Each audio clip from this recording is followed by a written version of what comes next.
So the word discipline has been completely ruined. It used to mean something useful. Now it just means waking up at 4 a.m., taking a cold shower, eating plain oatmeal, and doing all of this while listening to a man with a military background yell at you through your earbuds about how soft you are. And somewhere along the way, everyone decided that if it doesn't feel like punishment, it doesn't count. Which is a great way to make sure nobody ever actually does anything. Here's what discipline actually is. It's doing the thing when you don't feel like doing the thing. That's it. That's the whole definition. There's no ice bath required. There's no 5 a.m. alarm required. There's no suffering required. The only requirement is that you do the thing even when the part of your brain that wants to lie down is winning the vote. The problem is that most people treat discipline like a personality trait. Like some people just have it and some people don't. And if you weren't born with it, then you're out of luck and should probably just accept your fate and get comfortable on the couch. But discipline is not a personality trait. It's a skill. And like every skill, it can be built. And like every skill, the way you build it is by practicing it in small doses until it stops feeling hard. Here's the actual mechanic behind it. Every time you do something you didn't feel like doing, your brain updates its model of what you're capable of. It takes a small note that says, okay, apparently we do things even when we don't want to. And the next time a similar situation comes up, the resistance is slightly lower. Not gone, just lower. And over time, lower and lower until doing the thing becomes closer to automatic than it ever felt before. This is the only way discipline gets built. Not through motivation, not through a good week, through repetition of small moments where you did the thing anyway. So the question is, how do you get those small moments going when you currently have 0 of them? The answer is embarrassingly small targets. Not small like reasonable, small like almost insulting. If you want to build the discipline to exercise regularly, your first target is not 30 minutes of cardio 5 days a week. Your first target is putting on your shoes. That's it. You're not going to the gym, you're not doing a workout, you're putting on your shoes and standing by the door. Because the most dangerous moment in any habit is the gap between deciding to do something and actually starting it. If you can shrink that gap by making the starting action so small it barely counts as an action, then you've removed the main thing your brain uses as an excuse to bail. Most people set big targets because big targets feel motivating at the start. And they are, for about 2 days.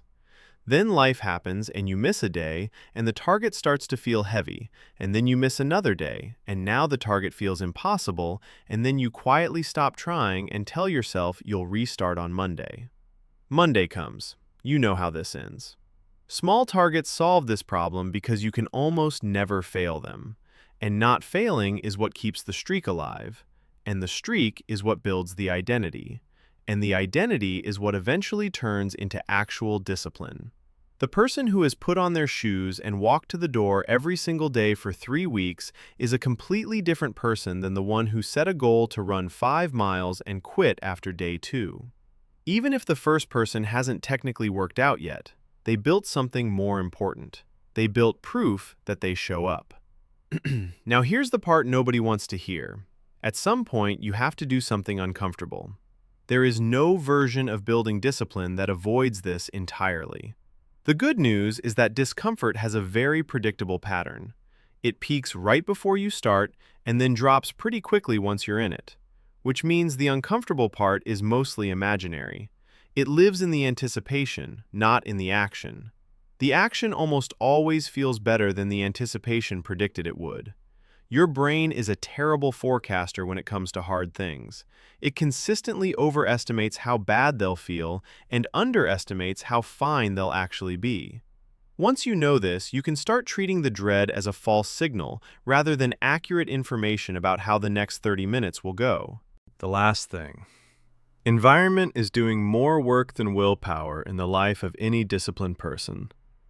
Look at someone who seems to have incredible discipline, and you'll almost always find that they've arranged their life so the right choice is also the easy choice. And they don't resist the junk food, they just don't buy it. They don't force themselves to go to the gym, they sleep in their gym clothes.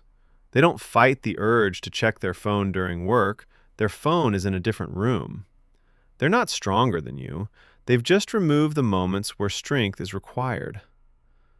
Willpower is a terrible long-term strategy because willpower runs out. It depletes every single time you use it, and it doesn't replenish until you sleep. And by 9 p.m., you have basically none left, which is why every bad decision you've ever made happened at night. Environment doesn't run out. It just sits there working for you while you do other things. So if you want to build discipline without hating every second of it, here's the version that actually works. Make the target so small you can't fail it. Do it every day without skipping.